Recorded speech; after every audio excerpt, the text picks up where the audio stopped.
Hi, I'm Mark Clegg. Welcome to the Photographer Academy. And today we're going to be doing one of our model interviews with the amazing Meg. Hi, Meg. Hi. We're going to get going in a minute. I've got to do the plug for Academy first. Sorry, Meg. If you're not a member of the Photographer Academy, the question would be, why not? Yeah, it's £100 for the year. You get to actually access all our content, get to enter into the likes of the Xenon Awards. You get to hear from cool people like Meg, not me. Basically, we've got 15 years worth of content there that you can kind of either use or kind of dip in a bit like a gym whenever's good for you. So just actually have a little check out of the Photographer Academy. Click onto the Join Now page, and it'll just give you some information. You can even join for 3 months if that's good for you. But check out the Talk Photography sections as well, in addition to our YouTube channel. So, wonderful, Meg. Meg, I've got to say to begin with, why have we not worked together ever? I have no idea. Absolutely no idea. I'm absolutely gutted. When I came across your portfolio on Purple Paw, I went, where's she been all of my life? You know, kind of thing with it. So I'm not that active on Purple Port, which is probably why you haven't seen me sooner. Yeah. What a shame. Anyway, fingers crossed, one of these days you and I will kind of get to shoot it together anyway. Yes. Meg, in a bit of a difference to the Talk Photography, when we're talking with models, I like to kind of get to a little bit of fun to begin with, if that's okay with you. So I've got some quick fire questions before we even get going about who you are and where you are and everything else, right? So quick fire. The first thing that comes into your mind, you know how this works. Studio or location? Location. Sunrise shoot or golden hour? Golden hour. One outfit or an endless wardrobe of changes? Endless wardrobe. Heels or barefoot? Barefoot. Pre-Raphaelite muse or modern fashion editorial? Ooh. That's a lot harder to answer. Oh, one. Pre-Raphaelite. Red lipstick or fresh-faced? Red lip. Hair up or flowing down? Flowing down. Pose perfection or caught in the moment? Can I say somewhere in between? Coward. Most listened to playlist even on the way to the shoot? Most listened? Yeah. I have one that I made called Strut, and it's full of just a good beat. It's a good beat and a lot of attitude. Oh, we'll get to that in a minute. And if you weren't modeling, you'd be a photographer. Yay! That's what you want to hear, because I was reading your bio and obviously said it used to be a photographer. Right, now we can discuss you. Okay, cool. Tell us all about Meg. Where have you been? What do you do? Where are you based? I'm based in Crewe. I have lived all over the country, and I do modeling full time. Yeah. How did you first get into modeling then? Because obviously the background was photography, no? Yes, I studied photography. I studied in A-levels and I went to university to do photography. And I didn't learn what I wanted to learn in university. So I went to YouTube. I found an amazing photographer called Michael Sasser, who was LA based at the time. I believe he now lives in Hawaii. And he made me fall in love with boudoir. I wanted to be a boudoir photographer. I wanted to have my own studio. I wanted to work with people who had never been in front of the camera before. And I actually wanted to specialize in male boudoir. Boudoir, we call that. Because it was a side of boudoir that is just not really explored. And I just thought that men don't tend to get the chance to be beautiful, I suppose, in strength, in vulnerability, in sometimes femininity. It's just they don't get to be seen in that way. They don't get to express themselves in that way. And I wanted to give them the chance. But likewise, I wanted to do the same thing for women. I wanted to get people who their bodies had changed in either for the better or for what they at the time feel is the worst. And I want them to show them that it is for the better, and embrace who they are and embrace the things they don't like. And I had a friend who absolutely hated having her picture taken, and I managed to take a picture of her, and she started to see herself in a different way. And I realized the power of photography and portraiture, because I never used to take portraits. And I really started to see the power of people saying, I didn't know I looked like that. Oh my God, that's me. And even I still do it. I still do it on shoots, and I'm still looking at photos of myself going, oh my God, that's me. I can't believe I just did that. And I wanted to give that to other people. So I went to the university and I said, I want to learn this. And they didn't teach me what I wanted to learn. So I said, okay, one of the main things I wasn't taught how to do was to interact with people. I wasn't taught how to pose. I wasn't taught how to make a model feel comfortable. And I hired a model for my own project, and she said, why don't you get into modeling? Like, have you ever considered being in front of the camera? And I was like, absolutely no way. I don't want to be in front of the camera. I hate having my picture taken. No. I ended up giving it a go. I joined a Brighton group for photographers, models, MUAs, and I put my picture in and I said, hey, I want to start getting a portfolio going, just seeing kind of how I feel about it. I had some interest and I started taking pictures, and I learned so much. I learned how to move myself. I learned how the etiquette works. I learned things like TFP. I'd never heard of a TFP before. I learned just how to do a photo shoot, how it works, but I didn't have the pressure of being a photographer. I didn't have to deliver at the other end. Although I'd done I'd done photo shoots for friends. I never had a client really. So I kind of didn't have the pressure of learning how to do it. I just got to show up and say, look, I've never done this before. I don't know what to do. Can you help me? Can you teach me how to do this? And they did. They did. I was taught how to pose. I was taught like how to find the light as someone in front of the camera rather than behind. Because although I had a base knowledge of lighting, I had a base knowledge of the cameras and techniques and what I was supposed to do, it was totally different experience learning in front of the camera. But from learning in front of it, I've learned so much more on how to work behind it. And it's been an amazing experience. But that's basically how I went into it. That's a very long answer of how I went into it. It was a learning experience. I wanted to be better as a photographer. So I had to go in front of the camera to learn to be better behind it. I think more photographers, including males, actually need to stand in front of a camera, because they don't realize, when they're looking down at the back of their camera or they're doing a bit of techie or whatever it is, they don't realize that the person in front of them could be, hanging on to breath or on a kind of a tiptoe or in a very pushed arch.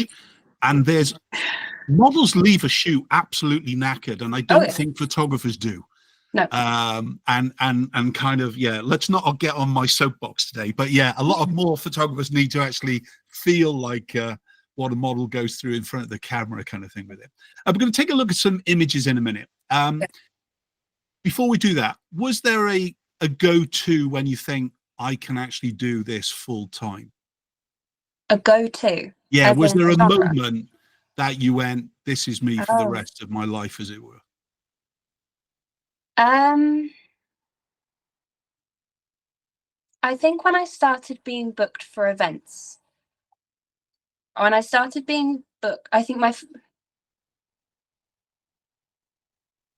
no, I would say my moment of, oh, I could do this forever, was actually a shoot I did that was my first abroad shoot. And it was with a photographer called Images. And he and I had shot together a couple of times. And It was so spontaneous. We were planning on booking a shoot in London, and we were going to do this Airbnb or a hotel or something, and he was working out the logistics of it. And he came back to me and he said, okay, Meg, either, and I don't remember the prices, so I'm just going to put it out there, but either I could pay £500 for this hotel room for a day, or we could go to Venice for 24 hours for the same price. What do you think?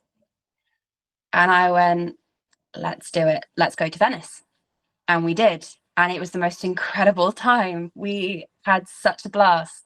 We were shooting inside this gorgeous hotel. We went all along the streets of Venice. We got to just spend our time. And it was like a mini holiday.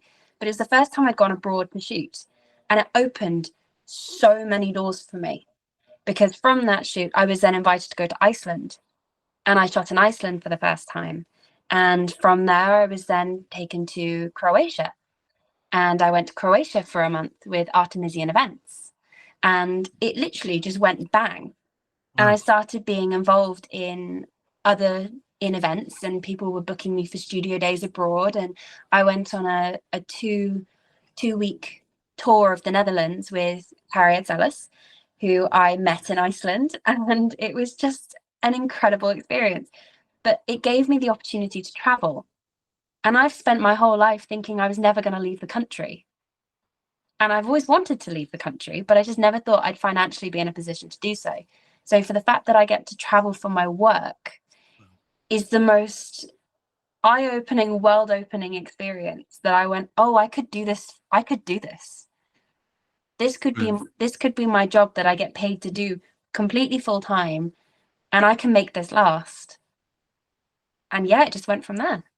That's awesome. That is. I suppose we've got to say at this point though about trust factors and everything else, haven't we? How, you know, I'm always worried about a model, and especially when they're beginning off, because let's say there's not so scrupulous people as we are, or I am, in this world. So we've got to give real advice to models that you've got to really be careful. You've got to take advice and listen to your best friend who's probably telling you don't. But on the other hand, you've got to listen to your heart and your gut as well. But what advice would you give them? Because I know I speak to them like I'm their dad. So it's kind of, you know, I don't think I could have ever coped having a girl. I've just got sons, me, and grandsons. What advice would you give to them in that light about trust and be careful and things? Well, when working with anyone, check references. I have a couple of things that I do. One is absolutely 100% trust your gut. Your gut is never wrong. I have had a few occasions where I've had to trust my gut and actually cancel a shoot, and I've not necessarily had a reason. I've just gone, I'm really sorry. I'm not getting a good feeling about this. And later I found out that photographer's actually done some pretty dodgy things. So trust your gut, 100%. But check your references. Reach out to other models that the photographer's worked with. Absolutely do that. Check a couple of people. Just say, hey, can I get a really honest review, a reference for this photographer? What was your experience like? How did you find them? Also check the interaction. If a photographer has posted a photo of another model, is that model interacting with them? Are they tagging the model? Is the model then posting the pictures of that photographer? Like, check. Are they interacting, or is it just they've posted the photos and there is nothing? Because if there's nothing, there is a chance that there's a reason why they don't want to interact. But always check. There's no harm in asking. The worst thing someone can do is not see your message or say, no, I don't want to. And if they're saying, no, I don't want to, why is that? Just trust your gut. Just check. Really good advice, that. Thanks, mate. You know why I had to cover that, don't you? Because yeah, of course. You know, we could have 1,000 young models listening to what you're saying, and then all of a sudden they're going, I'm going to do this, and I have to work in a protection mode. I you know, it's everything that I'm about. Absolutely, completely. I would say the other thing is make sure they're not pushing levels. Yeah. If you go in and you say, I want to do fashion, or I'm okay to work to implied, and they start pushing you to do topless or do something that's fetish like, and you're not comfortable with that, even in the moment, if you start to say yes, and then you change your mind as you start to do it, or, you know, you've taken your top off and do a couple of shots and then you go, actually, I don't want to do this. You can still say no. You can say, I'm done. If there's enough things that happen in a shoot and you're not happy with how things have gone, you can leave. You can say, this isn't working for me. I'm sorry. And you can just go. There is no pressure to stay. It's you. At the end of the day, it's one of these industries where you've kind of got to place it yourself. When it comes to getting authorities involved, very rarely does it actually go anywhere. You have to trust each other. You have to trust yourself. Models have got each other's backs, but you have to look out for yourself. Even if you think even if you make a mistake, in the sense that like you thought it was going to go wrong, actually, you know, it was fine. You can always go back and apologize if you've misread the situation. But you have to trust yourself and you have to keep yourself safe. No different to a date, is it? Do you know what I mean? It's no different to going out on a date with somebody. Exactly. If it doesn't feel right, you know, you go, oh, it's been nice to meet you and everything else with it. And you go, well, I don't even want to go for dinner with this person. And you kind of get out of there kind of thing, isn't it? And yes, go with your gut. There are studios that actually, it's the kind of thing where in like the dressing room, because photographers obviously aren't allowed in the dressing room, where some studios will say, ask me if my favorite color's blue or something like that. And it's an indication, like most bars have, saying, I'm in danger or I'm not comfortable, please step in. Yeah.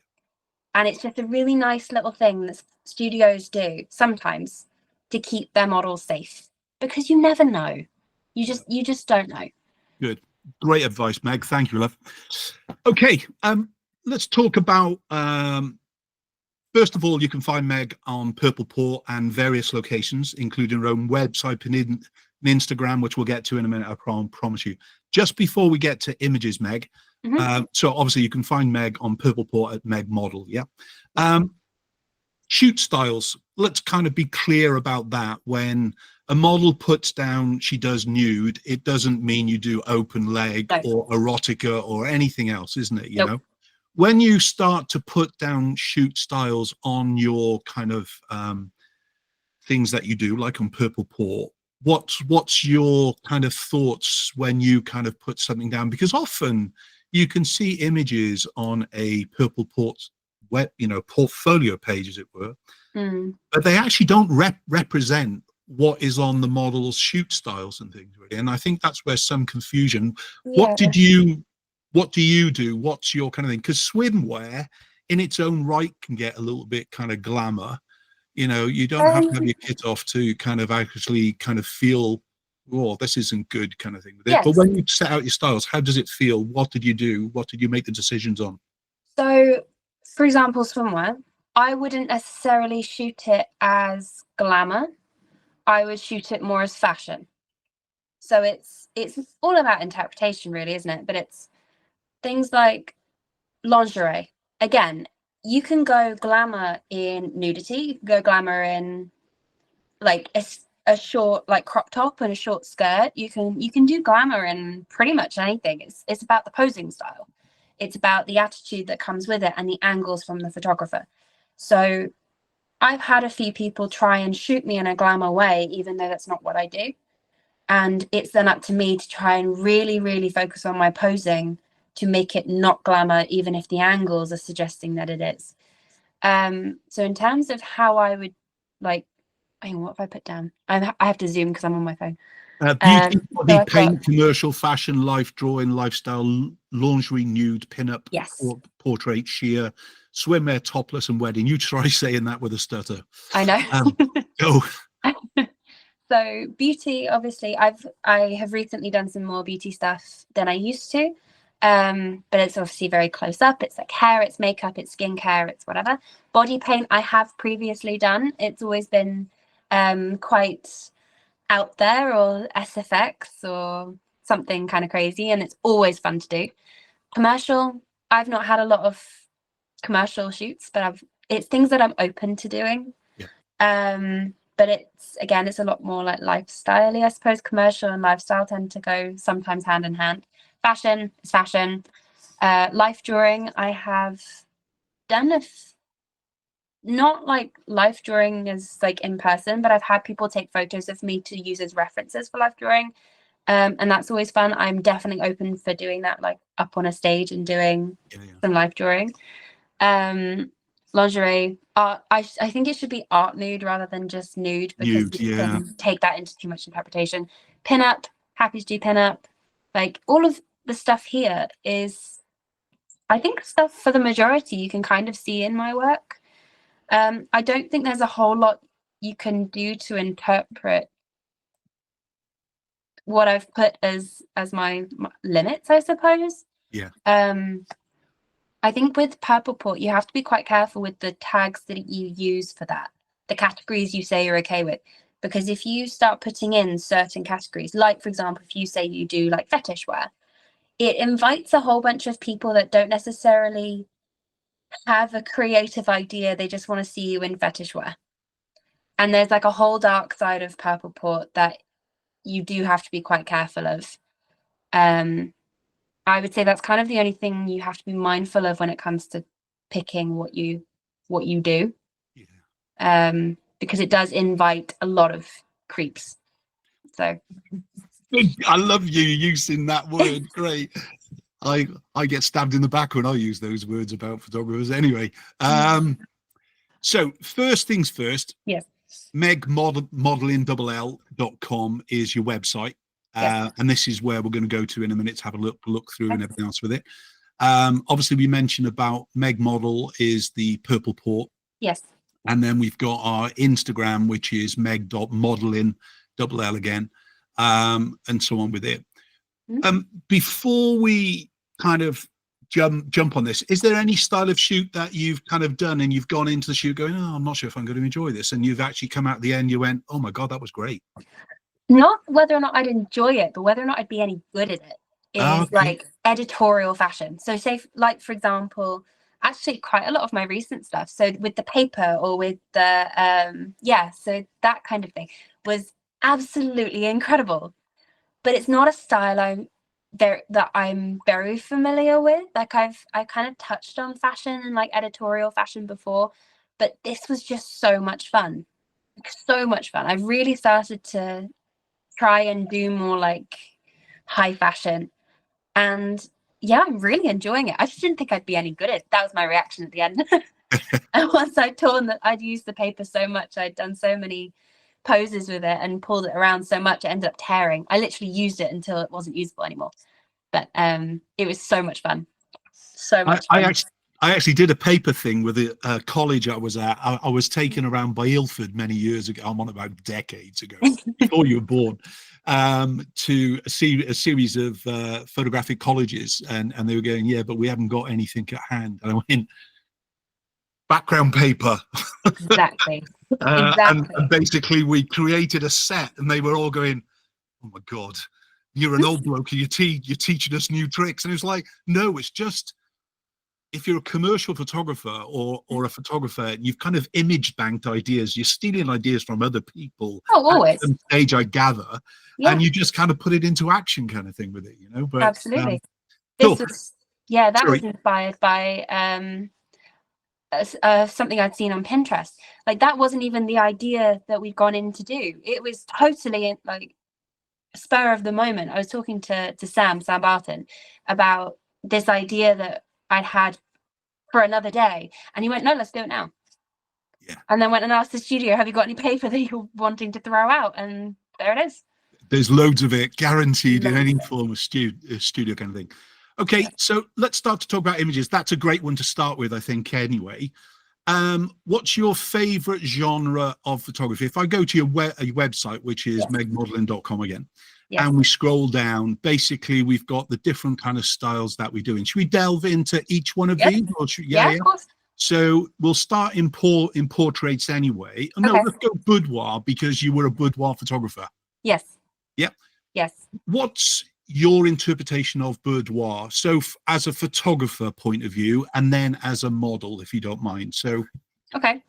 Well, the one that overlaps in both is empowerment. That is the baseline of what boudoir is about. It is about empowerment. As a photographer, the goal is to try and try and show the model a version of themselves they wouldn't necessarily see. So it is strong, powerful, it is sensual, it is sometimes sexual, it is feminine, and like really embracing who you are. You can have so many quirks with boudoir. You can add so much personality, even if it's like if your partner is in a football team, you can wear their football shirt. Like it's that kind of thing. You can personalize it so much. You can do it for your partner, you can do it for yourself, you can do it as a transformation. Maybe you've had some work done, maybe you have like had some stuff done to your face and you've wanted to show the new you. Maybe you've had cancer and you've had to have a breast removed and you want to show off your new body. Maybe you've had a baby, maybe you're pregnant, maybe like you're gonna get married, maybe like literally so many things. Maybe you're older and you want to show how your body has aged. It's embracing who you are and embracing how beautiful you are and helping you understand the beauty of your natural you, or whatever you've done to create the body that you have. It's a way of expressing yourself in a way that is just for you. You don't have to put it all over social media. You can have it up on your wall in your bedroom. You can keep it in an album and just have it for you. There are so many things you can do with it, but essentially it's empowerment. As a model, for me, it blurs a lot of lines of genres. So for boudoir, for me, it's crossing sometimes art nude. I tend to use still a lot of like Renaissance Pre-Raphaelite inspired poses. I use a lot of painterly poses in general. I do fashion, and then I keep it classic. It's things like so on the top row, third along, where I've got my arm up and the blanket covered. That is a Belle Privé shoot, and that is a classic boudoir image. That is a classic boudoir pose. Having that sheet covering you, having the arm up, creating shape, heavy on the shadows, heavy on, light. It's keeping it interesting, but there's so many different ways you can use light to make it interesting. I love it. It's such an expressive genre that you can do so many things with. And I think a lot of people see it as just like, oh, you throw some lingerie on, it's a bit sexy and whatever. There's nothing to it. It's not true. No, not true. No, not we true. know that. You do so much with it. Yeah, with real people photography. Yes. I don't mean that in a bad way. Do you know what I mean? But real women. Yes. In their kids growing up, thinking, what shall I do? Do I need to go back to school, or do I need to go to work, or I'm fed up being a housewife? And the boudoir shoot is that first, I think, that real awakening again of actually kind of you can really be superhuman. I call it empowering kind of thing. But anyway, let's not go into that today. What did you start shooting yourself? I did. Because of photography. Yeah, you did. Yeah. I started taking self-portraits actually because I started doing it in my A levels because no one else in my class would sit for me. So I'd go and sit for them and I would have them test lighting, and we were practicing the styles of lighting, and I'd sit for them. And then when it comes to my turn, everyone was busy. So I'd go, all right, screw all of you, I'll sit for myself. And I learned how to do a self-timer and that kind of thing. And then I was going through a really, really tough point in my life. I was in a really difficult relationship and I needed a way of expressing myself. So I started kind of incorporating how I was feeling into my work, and I made it like a visual diary. And I started making some pretty dark and disturbing images because that's the kind of thing that I like. I like very dark, very disturbing, slightly twisted, maybe a little bit surreal. And I like creeping people out. It's really funny because I'm not a horror girl. I don't like horror. I can't watch it. The music gets me every time. But I love making people uncomfortable with my art. I love making people go, I don't know how I feel about that. I love it. And this particular project that I was doing, I really enjoyed, but I was it really, really pushed me, because obviously I was learning my own lighting, I was learning my own angles, I was learning how to edit myself, which was a really tough thing because I did not have a good relationship with myself. It's actually probably only in the last 2 years I've actually liked myself. I've had a really, really tough time with my own self-image. And I learned how to kind of take creative concepts and turn them into an actual thing. And I didn't have to rely on anyone else. And it gave me so much freedom. I could go into my kitchen, set up a stand, set up my camera, click some self-timers and have at it. I got to really like play with facial expressions and play with posing. And that's kind of how I started to get the confidence and the practice while not wasting another photographer's time.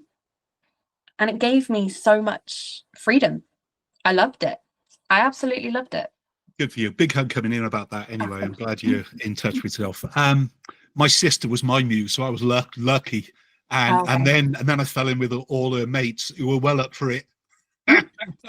So I never actually was stuck for models ever, kind of thing. Good. With it. Yeah, I was lucky with that. With it, a bit too young at the time for the kind of photography perhaps they were going with. Let's not go through that. Let's go backwards and discuss fashion then, is it? Yes. Do you fit into fashion, do you think? I think I do more now than I did. So the images that are currently on the screen now, a lot of them are, well, some of them are quite outdated. I've been doing this for 4.5, nearly 5 years, and there is a large mix. They're not in date order. There's a large mix, but it does give a variety. I would say that more fashion editorial stuff I'm doing now, where I now have a lot of practice and a better understanding of what it is to be a fashion model. I think I'm a lot better at it now, but I have always really enjoyed it. And the photographer that I really got to kind of first experiment with in fashion was Apollo Flux, who I work with a lot and I love dearly. And he got to really let me go. Actually, on top row, very far right, where I'm in a jean jumpsuit. Yep. That's it. That is taken on a runway at an airport, a small airport. And it was so much fun. It was so much fun. And again, it's the kind of thing where he's so like, right, we're going to play dress up. Here's some outfits, see what works. We'll throw some things together. There's another one further down, I think, where I'm in a tutu. In the pink? That's it. Pink. He made a gold paper crown. He got me to wear like a band t-shirt. I wore my own I think I was wearing Doc Martens and a big tutu. I ruined my makeup, threw my hair up, and I went, right, I'm going to be essentially a stroppy punk princess. And it was just fun. I love it. He is my ultimate playing dress up photographer. And he gets me to just play. It's so much fun. This is where you would go about a booking anyway, wouldn't it? Yes. Actually, from your website. Let's talk about booking for a minute. Okay. So if I'm a new photographer, I'm just getting going, I'm looking for a model for, I don't know, a boudoir shoot or a fashion shoot on location or whatever it be. What's the procedure? Obviously, fill the contact information in first, yeah? Yes. So your name, your name, email, just so that I know who it is I'm talking to. The date, some people get a little confused with that. I don't mean the date of sending the form. I mean a potential date for the shoot. Good. I did have that as a compulsory thing, and then I realized people were just putting the date of the form, and that's not quite what I meant. The type of shoot just kind of tells me where you're wanting to do it. Again, location, city, wherever. I want that to be descriptive, if possible. Like, I want you to come to me with like a concept. I want multiple ideas. What is your plan for this shoot? What do you need from me to be able to create this shoot? So even if you've got like a rough idea, but some wardrobe ideas, or if you've got some images that you specifically like that I've already done that you want to use as inspiration, put them in the file section. Yeah. Like, send me those images, send me a vibe, send me pictures that you found online that you want to create like a mood board. If you've got a location, take pictures of the location. If you've got the name of the studio you want to shoot in, send me the name of the studio. Like, give me as much information as you can, because I will come to the shoot much better prepared. Sorry, there's an alarm going on. I don't know where it's coming from. Okay, good. As long as it's not a fire alarm and you're in the house. No. Car alarm. But yeah, just give me as much information as you possibly can, and I will come to the shoot much better prepared. However, having said that, I have been sent forms which are like bare minimum, and I have done just as well. It's just easier for me to kind of get an idea. I'm gonna have to shut this window because that's okay. Never mind. Go. It stopped. Because there's a kind of a photographer who's just getting going, it can feel a little bit daunting at times. Oh yeah. And I always think that, you know, a camera club or a group shoot is always a good stepping stone. Yes. But one-on-one with a model, you're never going to beat that. And in fact, even if you go on a group shoot, perhaps, and they say there's one-on-one time, it's, you know, it's not really one-on-one, is it? You know, and you need, well, I know it is, but you need time to get used to each other. You need time to make mistakes, and you need to go, Meg, I'm really new at this. And you're going to be telling them that, or they're going to be telling you this in advance. Meg, I'm really new at this, and I'm not quite sure what I want, but you look great. Okay. Yeah, exactly. Okay. I really enjoy working with people who are open-minded, and usually that's people who either have been in the industry for a very long time and want something different, or are new. It's people who are open to creating and just sort of seeing what happens, because I love going in with an idea. If you have a plan, I want to hear it. My nail's stuck. Yeah. If you have a plan, I want to hear it. But if you don't have a plan, just tell me that. I'm not going to turn you away because you don't have a plan. It's just going to be quite simply, it just gives me the knowledge that you don't know, because then I can help you and I can say, okay, what genre do you want to shoot, or genres do you want to try out? And then I go, okay, are you wanting this kind of thing or this kind of thing? And I can send photos. I can be like, let's work this out together. If you don't know what you want, we'll work it out together. We'll see if we can come up with an idea before the actual shoot. If you just want to work with me, that's fine. We can make that work. I can recommend studios. I can recommend outfits. I can recommend a place to start. I've shot with people who have never done art nude before. They've done portraiture, they've done fashion, they've done lifestyle, they've done everything but art nude.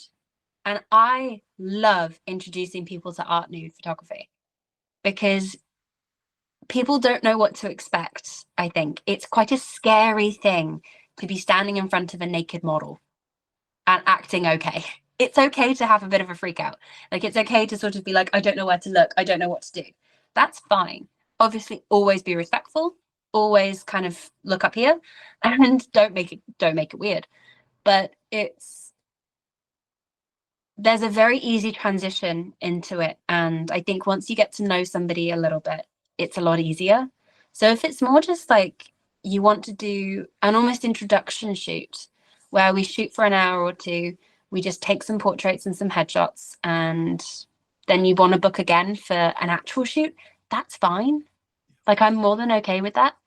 It's, you know, going with the flow. And if your flow is a little bit slower, we can go a little bit slower. If you know exactly what you want, let me know. We can go straight into it. I can easily go at whatever pace. I used to have a photographer who used to come on a workshop. He was pretty much on every one, but he was really quite a shy guy, and kind of almost into the background. And it took me, I would say, 2 or 3 workshops that he was on to actually acknowledge, I know it sounds stupid saying this, but to acknowledge that he was separating himself away from the others. Yeah. And I just thought he was a bit quirky. And we sat down for lunch. It must have been the 3rd one. And I went, everything, how are you enjoying it? He said, oh my God, he said, this is fantastic. I said, I can't stop coming. He said, I'm enjoying it so much, but I just feel so inadequate around everybody else. I went, they all feel the same. Yeah. They all feel the same. And don't worry about them. don't try and please me. Don't try and please them. Please yourself. Yes. Speak to the model or speak to, you know, whatever it is, and just kind of find your own rhythm. And when you find your own rhythm, it's better to come away from a day with, you know, a dozen really good images than 600 rubbish ones and things, you know. Yes. And if you find yourself watching, because you can watch a model at times, you can go, oh my God, that's fantastic. And you go, you know what you did about 2-3 minutes ago, where you kind of leant across here and you brought your hands up towards your hair or whatever it would be. I said, if you can explain that to a model, I can guarantee you most of the time they'll be able to put a similar spin, because you go through a flow, isn't it? You go through an emotion, but there are times where you, like a photographer, when I say you, I mean models, will basically go into a zone that you're flowing, and that's it. And it's very hard to stop a model or even a photographer doing these things. But it's don't be afraid to work with professionals. You know, the girl next door is an easy option, but it's the most difficult option to some extent, because they've got no experience as well. I worked with a very lovely lady, a lovely photographer called Jane recently, who has only ever worked with like families. She photographs children and families and like productions at schools and that kind of thing. And it's always people who are not models. I was her first professional model that she'd booked, and she said that was so much easier. That was such an easy experience, because she didn't have to tell me, I want you to do this, I need you to do this, like, can you stand here, can you look here, can you do whatever. She didn't have to walk me through it. There were a couple of times where she'd go to do that, and then I'd do it and she'd be like, oh, that was easy, okay. I'll just let you do your thing, clearly you know what you're doing. And I'm like, yeah, sure. But at the same time, if I am flowing and I'm moving myself around and you say, can you just look, like tilt your nose up, and I'll go, okay. Or can you look at me? Yep, okay. Like, I don't mind the direction as I'm flowing. That's absolutely fine. Like, if you've got a very specific idea that you want me to do, that's cool. It's whatever flow you want to do. Talked about art nude. Yes. What's art nude to you? It's such a long piece of string that you can basically hang anything on, isn't it? You know, what is art nude to you? How would you describe art nude as a model? Expression. Modeling art nude, I would say this is my favorite genre. When I think of art nude, I think of Renaissance and Pre-Raphaelite paintings. I think of curves, I think of shapes, I think of nude bodies in a very large, beautiful landscape, and the model not being the main thing, but an element within a landscape. I think of lighting, I think of shadows, I think of, like when I do art nude, if I'm doing especially like bodyscapes, I think of how many weird ways can I twist my body? How can I be as emotive as I possibly can? Because the thing with art nude, there is nothing to hide behind. You have yourself and you have your emotions. That is it. I find that even sometimes I hide behind my hair, because that is the only thing I have to cover me. Yeah. And I think that's lovely. I think that's really beautiful. I think one of my favorite of all time photographers I love working with is Ellis Art Images, and he is featured a lot in this. As you can see, I've started putting tags for who's doing this, and I haven't got through all the sections yet. But he is one of my favorite photographers to work with, because he challenges me with art nude. He has a very, very special skill of getting the models he worked with to not actually appear nude at first glance. Despite wearing nothing, there is so much emotion. They are so dressed in emotion, you don't register the nudity. And I love it. He gets me to pose in a way that I do not normally pose. He doesn't want you up on your tiptoes. He doesn't want you being that like perfect model. He wants you to be imperfect, and he wants you to move your body in a way that is purely expressive. It's body language. You're no longer posing, you're using body language. And it is extraordinary. I truly cannot tell you how much I love it, because I mean, even on the front page of my website, where I'm kind of looking over my shoulder and it's purely like just face, I'm nude. But even in moments like that, he's not photographing my body, he's photographing my face. Nudity doesn't actually matter. Nudity is just an element of vulnerability. I don't like being nude for the sake of being nude. It has to make sense. It has to tell a story. If it doesn't tell a story, I have said to a photographer, I don't want to be nude for this because it doesn't make sense. There's no reason for me to be nude. I could be wearing a top and joggers. I could be wearing a onesie. I could be wearing literally anything else, and that would make more sense than being nude in this particular scenario. So if it doesn't actually apply, I won't do it. But for the majority, I will, because I want to look like a painting. I want to look like a statue. I want to be expressive and be emotive, and it's a totally different style of posing compared to wearing clothing. I ended up doing so much art nude, I forgot how to pose in clothes. I had to relearn how to pose in clothes. Very good. Yeah. And our last kind of category on here, by the way, everybody, if you go on to Meg's site and you click on the portfolio, you'll see huge amounts of images as well with it and things. Really, we're only kind of clicking on to 4 from here today. We talked about fashion and things, and let's kind of pop back to the Instagram. Mm-hmm. Is this image like a commercial shoot and things, really, or what's this about? That was done 2 days ago. And so I came up with this concept of, I wanted bold makeup and big hair. And we kind of started to get my hair bigger and bigger and bigger as the shoot went on. And there are so many images from the shoot that haven't been posted. This is literally just like first edits that have come out. I came up with that outfit the morning of.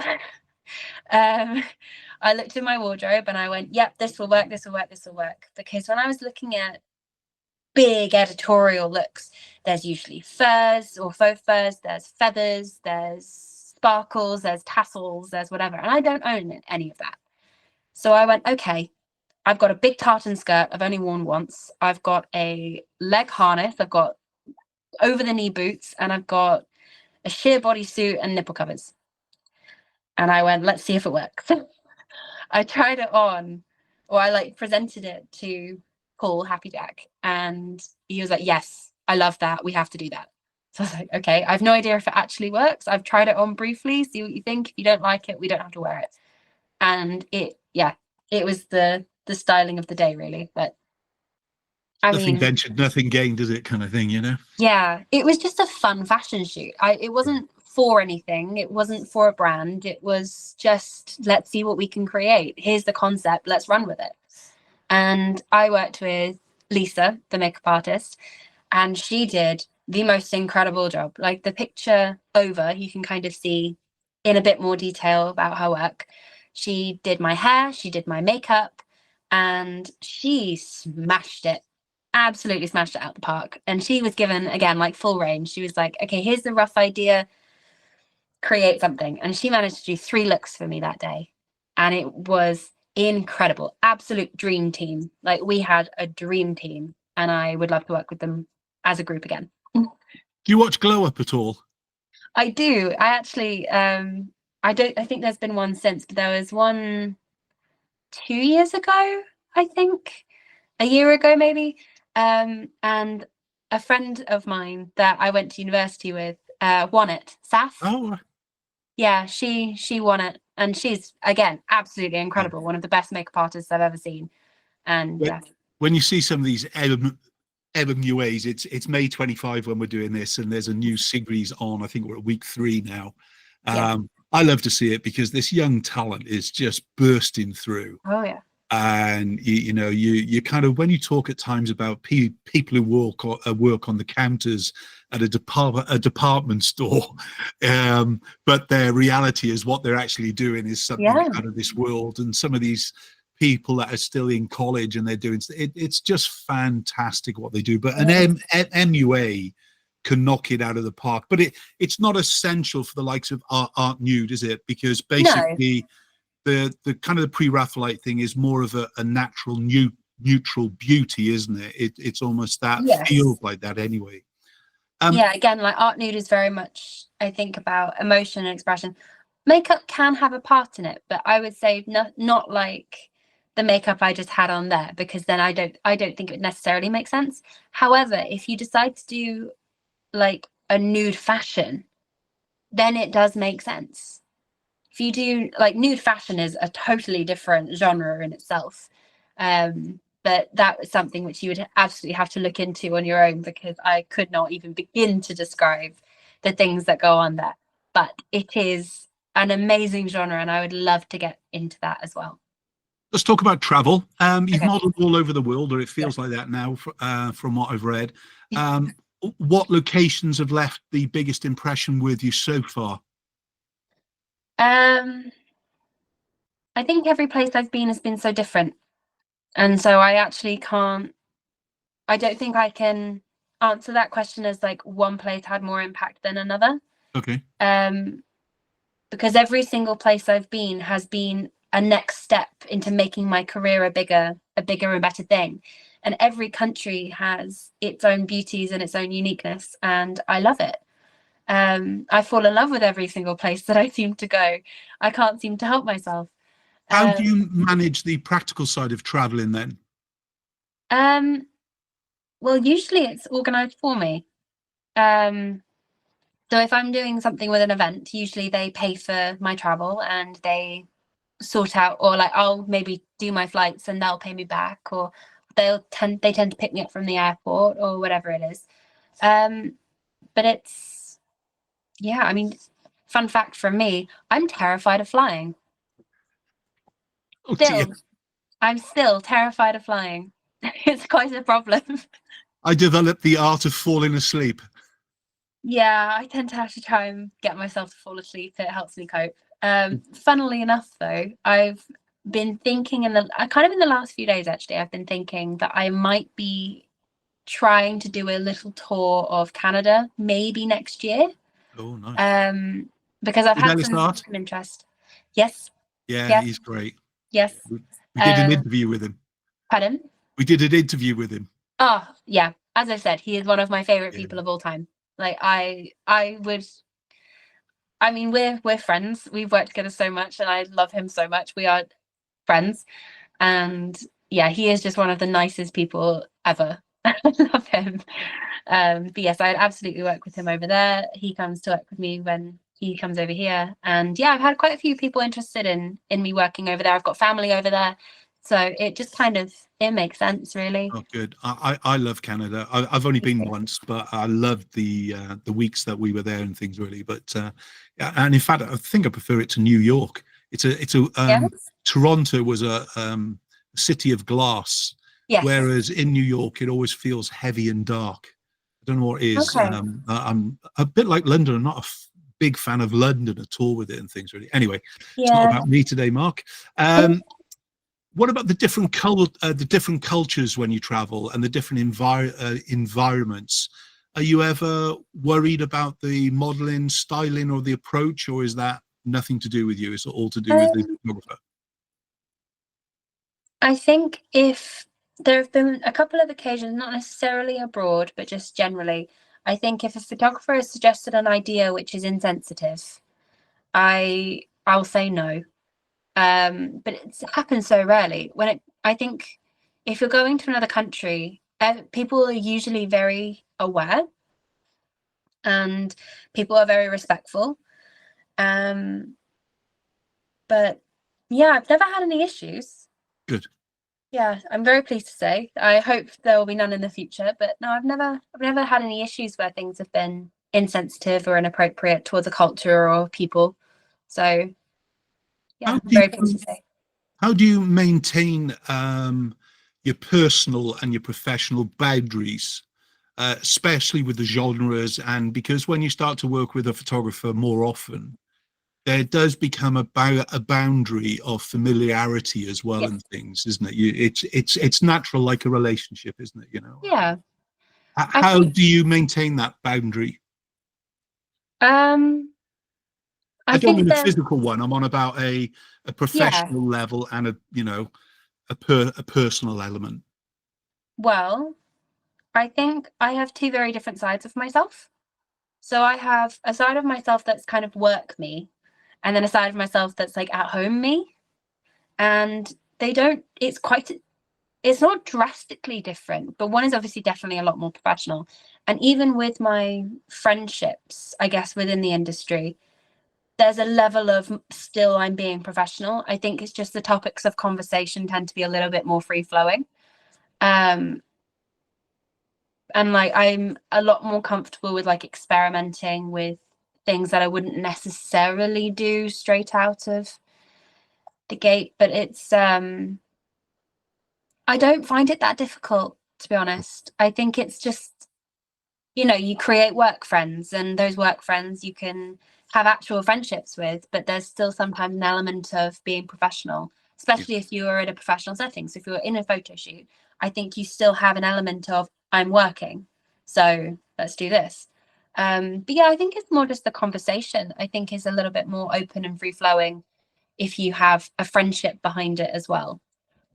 When you're working with photographers more often, as it were, do you Yes. find that you need more information from them, or you can pretty much relax and chill into turn up, arrive, and then you'll be told what we're going to be doing? How does it work?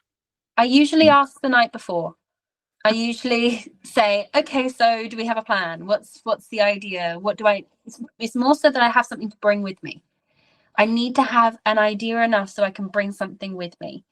Otherwise, I'm turning up with nothing and you're gonna get what I am wearing on the train. But yeah, if you can, I always end up having okay, what's the idea? What have you got? What are the crazy ideas that you don't want to do with anyone else? Or what are you worried about trying out? Let's do that. If you've got a new lighting technique that usually you don't want to fuss about and like waste someone's time with, do it with me. Like if you were like, I have no idea if this is gonna work, we could set this up, it doesn't work, and I've totally wasted 3 hours, that's fine. Waste my 3 hours. That's cool. I don't mind. If you've got an idea and you're like, I have no idea if this is going to work, I have no idea if you know if this element's going to work, we might have to change something quite drastically, that's fine. I'm flexible, I'm happy to be spontaneous and just go with the flow. I love going with the flow, it's my favorite way of working. What's the one item that you always pack? Dry shampoo with volume. Okay. It's a Superdrug owned brand, and it's pink bottle, dry shampoo with volume. And essentially what it does is, because I touch my hair a lot, obviously I've got a lot of it, I touch my hair a lot, and because you touch it a lot, you get hot, you've got products and stuff in your hands, your hair gets quite greasy. So the dry shampoo just eliminates any grease that starts to come through the shoot, and also the volume gives me that little bit of extra body that just makes images look better. I have a lot of hair, it weighs it down quite a lot, and it just gives it that extra zhuzh, and it's good. That's a really great tip. That is well done. Yeah, Didn't thank you. expect that one. It was really lovely chatting. As I said to you when we began with, I just can't believe we haven't worked together. How do you see a couple more questions and we're done? How do you see your modeling evolving over the next, 5 to 10 years? Because obviously you're getting older. Yeah. But life changes as well, isn't it? As far as Yes. you're 24 today and things really. What's the next 5 to 10 years looking like for Meg? Honestly, not a clue. Cool. I have, throughout this journey, throughout this job, I have never had a goal. I've never had an end game. I've never had I want to be here. How do I get there? I have quite literally just gone, let's see where it takes me. I didn't think I'd be doing it for this long. I had absolutely no idea what this would have turned into, and I have no idea where it's going to go. I have no idea what I'm going to do. I think, you know, at some point in the next couple of years, I'd like to have a family. I'd like to be a mum.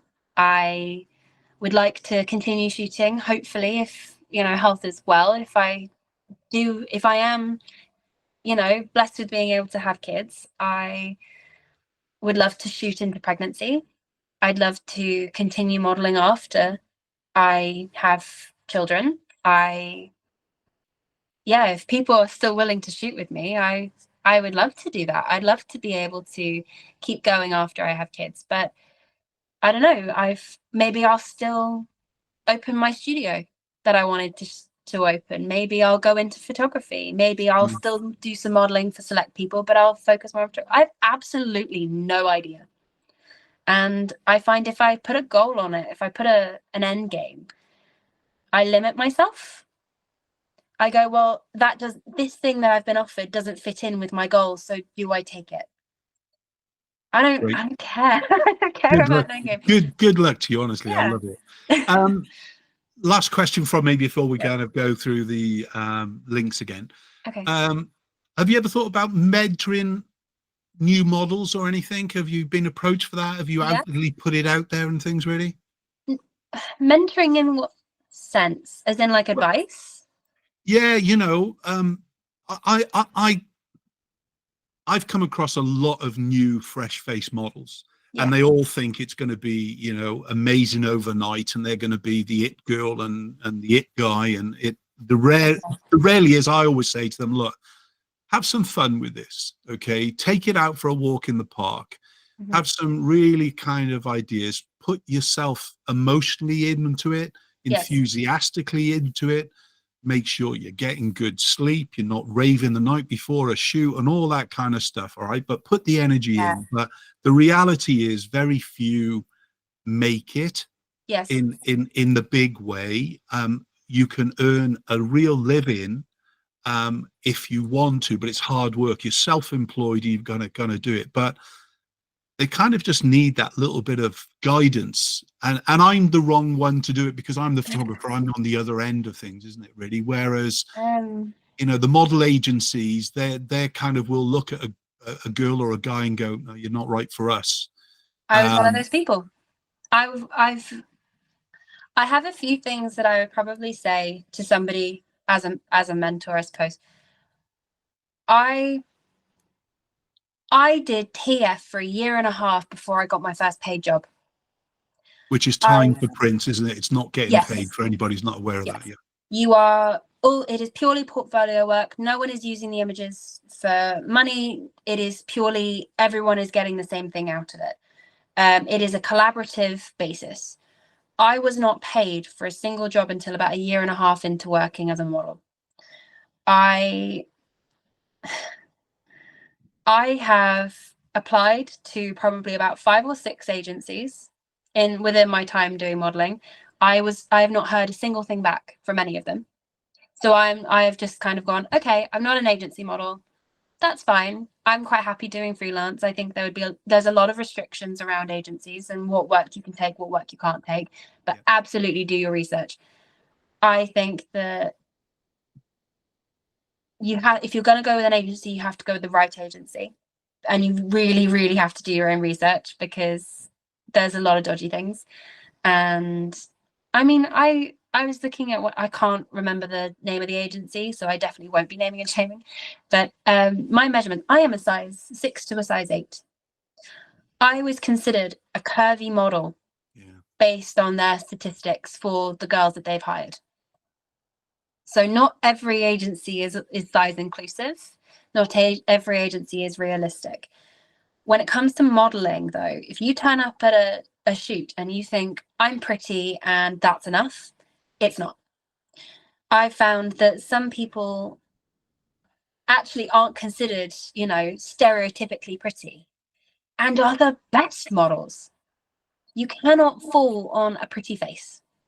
It's not enough. You can show up and you can do bare minimum, but your images will look bare minimum. You need to learn how to move. You need to learn how to pose. Coco Rocha is absolutely posing queen. If you want to learn what to do with your face, what to do with your body, how to do especially editorial, look at her. You are never good enough to not be kind. You can always be kind to people. It does not take a lot. You are never too good for other people. It doesn't matter how big you get. It doesn't matter where you come from or what your background is or who it is that's asking to work with you. You are never, ever good enough to not be kind to people. There's never an excuse for rudeness. A good way to end. I think I'm in love with you as a model, Meg. Guys, thank you for joining us. I hope you've enjoyed a little chat with Meg. I did promise it was like being in a pub and we're having a drink. I just didn't get to buy her. I've been drinking away. You haven't had a thing. Well, I've had water, but I'm happy. So. Guys, if you want to get in touch with Meg to do with some modeling work and everything else with it, if you're on Purple Port, look for @MegModel. Obviously, I'd encourage you all use the links below where you can actually go and see Meg's work on Instagram and kind of follow her. It's meg.modeling. Remember, double L on the modeling. And if you'd like to go ahead, you can kind of book via the Instagram page, which will kind of take you off to that anyway. Come over to here and then you should get information. Don't be too frightened off by lots of information on the booking form, boys and girls. Again, it's just so Meg can get as much information about the shoot as possible with it. Really. Meg, thank you. Oh, well, sorry, was there something? Sorry, can I just say something? Yeah. Don't send me a message on Purple Port. I won't see it. I'm terrible. Likewise on Instagram, they are usually lost. If you're going to book me, please do it through the form, and then I won't lose your message. Brilliant. You did mention he's that before, and I forgot already. It's okay. An old man kind of thing with it. Guys, thank you very, very much for watching us. And again, I'm sure you've loved a little bit of a chat with Meg, the model, as it were, and things really. And Meg, I do hope one of these days we'll get together. Happily. For a shoot and things really. But it is a virtual hug coming through. Yes. Thank you very much indeed. Thank you. And we'll see you all soon. Bye, everybody. Thank you.